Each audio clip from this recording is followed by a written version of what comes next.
Bismillahirrahmanirrahim. Assalamualaikum warahmatullahi wabarakatuh. Kaifa halukum talaba wa talibat fi fasr rabi'? Gimana kabar kalian siswa-siswiku yang soleh dan soleha di kelas 4? Sabahul khair, sabahun nur.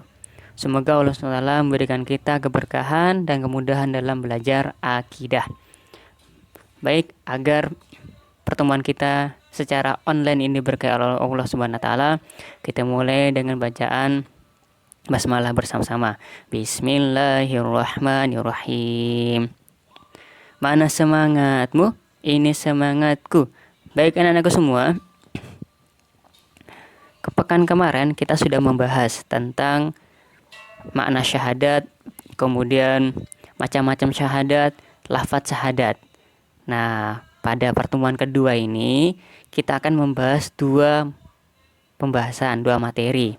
Yang pertama adalah bukti syahadat, yang kedua adalah manfaat syahadat. Nah, karena syahadat merupakan kunci, ya istilahnya itu seorang muslim, kunci dia bukti dia sebagai seorang muslim, maka harus ada pembuktian bagi syahadatnya, baik syahadat tauhid adapun syahadat risalah. Apa itu bukti syahadat? Kita bahas sekarang ya. Jadi bukti syahadat, ada beberapa bukti seseorang dikatakan dia telah bersyahadat tauhid. Yang pertama apa? Yang pertama adalah dia percaya Allah Subhanahu wa taala itu ada. Seseorang yang menyatakan asyhadu alla ilaha illallah, maka harus dibuktikan, yaitu percaya bahwa Allah Subhanahu wa taala itu ada.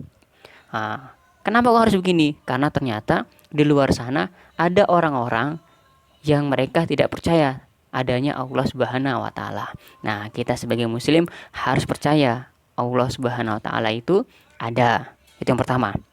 Yang kedua apa? Yang kedua adalah percaya Allah Subhanahu wa taala itu esa, tunggal. Arti esa adalah tunggal.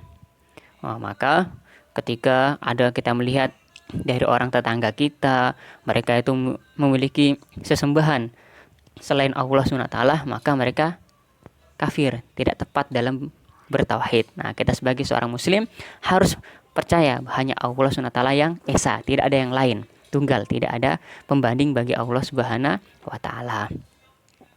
Bukti syahadat ketiga apa? Yaitu menyembah hanya pada Allah SWT. Tidak boleh yang lain. Gak boleh menyembah berhala, gak boleh menyembah patung, menyembah gua, ataupun bahkan istilahnya kalau saat ini bisa dikatakan menyembah artis kadang sudah diikuti terus sampai nangis-nangis kadang kalau ketemu dengan artis. Kalau kita lihat orang-orang sekitar itu, nah, itu keliru. Nah, itu hanya menyembah Allah pada Allah Subhanahu wa taala, tidak yang lain. Yang keempat apa? Yaitu menjalankan perintah dan larangannya. Nih, bukti syahadat tauhid. Yang pertama, percaya Allah itu ada. Yang kedua, percaya Allah SWT itu esa. Yang ketiga, menyembah hanya pada Allah SWT. Yang keempat, menjalankan perintah Allah dan menjauhi larangannya. Allah perintahkan kita untuk sholat, yuk kita sholat. Allah perintahkan kita untuk berbakti pada orang tua, ayo kita berbakti pada orang tua. Allah melarang kita untuk menghina teman atau saudara, maka kita jangan menghina teman dan saudara. Kita lihat kasus ya di luar sana, ada orang-orang yang menyembah berhala, ada agama Hindu gitu kan, atau di luar negeri ada yang bisa dikatakan agama Shinto yang menyembah matahari. Apakah ini benar? Tentu salah kan gitu. Menyembah berhala itu salah, menyembah matahari pun salah. Tetapi kita harus tetap tasamuh, istilahnya membiarkan mereka. Itu kita anggap salah, maka kita tidak boleh nimbrung ke acara mereka. Ada acara Natalan hadir, nggak boleh. Ada acara nyepi, ikut nyepi. Ada acara Waisak ikut hadir, tidak boleh seperti itu. Tetapi apa yang harus kita lakukan? Kita cukup menghormati, membiarkan saja. Tidak boleh mengganggu, tetapi tidak boleh membenarkan aktivitas mereka, dan juga tidak boleh ikut aktivitas mereka. Ini bukti syahadat tauhid. Kemudian bagaimana dengan syahadat risalah? Nah, kita akan bahas syahadat risalah, bukti dari asyhadu anna Muhammadan Rasulullah. Bagaimana pembuktiannya? Yuk kita bahas ya. Yang pertama apa? Percaya bahwa Nabi Muhammad adalah utusan Allah Subhanahu wa taala. Harus percaya. Nah, ini bukti kita bersyahadat risalah. Kenapa demikian? Karena ternyata didapati dari sekitar kita ada yang tidak percaya bahwa Nabi Muhammad adalah utusan Allah Subhanahu wa taala. Yang kedua adalah mencintai Nabi Muhammad SAW daripada manusia yang lain, termasuk orang tua kita, termasuk saudara kita. Cinta kita, manusia yang pertama kali kita cintai adalah Nabi Muhammad SAW. Mengapa demikian? Karena Nabi Muhammad SAW walaupun jauh di sana, lahir di Mekah, tetapi beliau sangat mencintai kita gitu. Sampai di akhir hayatnya mengatakan ummati, ummati, ummati, umatku, umatku, umatku. Rasulullah SAW rela hidup susah. Rasulullah SAW rela mengorbankan waktu bahkan nyawanya untuk apa? Untuk mendakwahkan Islam itu. Sampai Islam itu sampai ke kita melalui generasi seterusnya. Ini bukti cinta Nabi Muhammad SAW kepada kita. Selanjutnya apa? Yaitu menaati perintah dan menjauhi larangannya. Nah ini, kita menaati perintah dan menjauhi larangannya. Rasulullah memerintahkan kita untuk rajin baca Al-Quran. Yuk kita rajin baca Al-Quran. Rasulullah SAW melarang kita untuk berbicara kotor. Ayo kita menghindari berbicara kotor. Ini bukti syahadat risalah. Lalu yang terakhir apa? Ini paling penting. Yang terakhir adalah menjalankan ibadah sesuai ajaran Nabi Muhammad SAW. Dan alhamdulillah kita sudah sekolah di Al-Irsyad, kita belajar di fikih itu kan. Nah, belajar fikih bagaimana beribadah sesuai dengan tuntunan Rasulullah SAW. Di kelas 1 sampai kelas 3 insya Allah sudah belajar fikih. Nah, kelas 4 lebih mendalam lagi belajar fikihnya. Nah, kita memahami bagaimana beribadah sesuai dengan tuntunan Rasulullah SAW. Dan itu dipraktekkan. Agar apa? Sebagai bukti syahadat risalah. Nih, bukti syahadat yang sudah dipahami ya. Nah, sekarang kita akan bahas apa manfaat dari nih. Jadi kita rajin beribadah. Nah, ini itu adalah bukti dari cinta kita dan bukti cinta kita terhadap Rasulullah SAW, menjalankan ibadah sesuai dengan tuntunan Rasulullah SAW.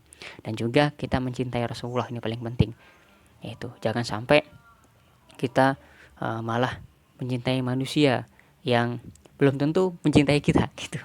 Jangan sampai mencintai apa istilahnya kalau sekarang ini para artis, kemudian para tokoh-tokoh yang di luar sana yang kita tidak tahu apakah mereka mencintai kita. Tetapi yang pasti mencintai kita adalah Rasulullah SAW. Nah, maka kita harus mencintai Rasulullah SAW. Kemudian orang tua kita. Nah ini. Dan ternyata kita mencintai orang tua juga merupakan bagian dari ajaran Rasulullah SAW. Nah, kita akan membahas selanjutnya apa? Yaitu manfaat syahadat. Apa sih manfaat syahadat bagi seorang muslim itu? Nah, ternyata ada 2 manfaat syahadat bagi seorang muslim. Yang pertama adalah syahadat menjadi kunci masuk surga. Nah, ketika kita sudah asyhadu alla ilaha illallah wa asyhadu anna Muhammadan Rasulullah, itu adalah apa? Kita sudah memiliki kunci surga. Kuncinya sudah punya, kayak gitu. Ketika sudah membaca asyhadu alla ilaha illallah wa asyhadu anna Muhammadan Rasulullah, kuncinya sudah ada. Lah lalu kurang apa? Kurang pintunya. Agar menjadi pintu, maka kita harus beramal soleh, gitu. Jadi sudah ada kuncinya, kalau nggak ada pintu kan percuma gitu. Punya kunci dibawa kemana-mana nggak ada pintunya, masa mau dibawa kayak tembok kan nggak mungkin.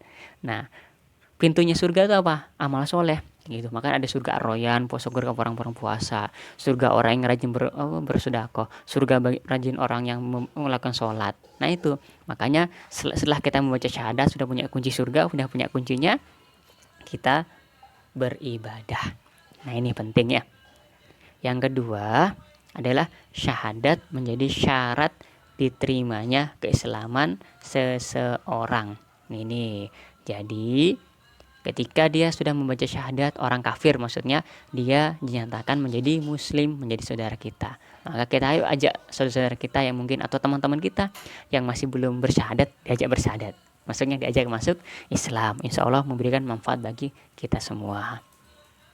Baik, ini anak-anak semua pembahasan kita terkait apa? Terkait pembahasan syahadat. Nah, tugas kalian di rumah, silakan dibuka bukunya. Buku paket Akidah Islam kelas 4 ya. Halaman 7, dibuka dulu bukunya. Sudah dibuka bukunya? Halaman 7, nomor 5, nomor 6, dan nomor 7. Nomor 5, apa manfaat syahadat bagi kehidupan manusia seseorang. Nomor 6, sebutkan 3 bukti syahadat Rasul. Nomor 7, apa pendapatmu tentang seorang muslim yang meyakini adanya dewa-dewa. Nah, silakan dikerjakan halaman 7, nomor 5, 6, dan 7. Ini tuh